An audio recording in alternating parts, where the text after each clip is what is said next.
جی،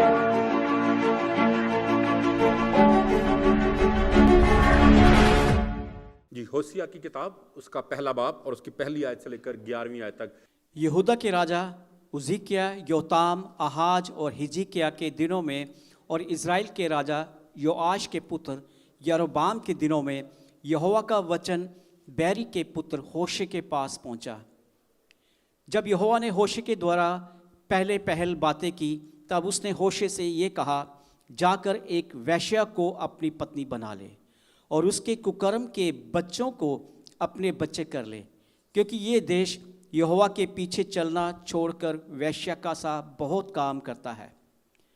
اس نے جا کے دبلیم کی بیٹی گومیر کو اپنی پتنی کر لیا اور وہ اس سے گربھوتی ہوئی اور اس کے ایک پتر اتپن ہوا۔ تب یہوہ نے اسے کہا کہ اس کا نام یجریل رکھ، کیونکہ تھوڑے ہی کال میں یہو کے گھرانے کو یجریل کی ہتیا کا دنڈ لوں گا اور میں اسرائیل کے گھرانے کے راجیہ کا انت کر دوں گا۔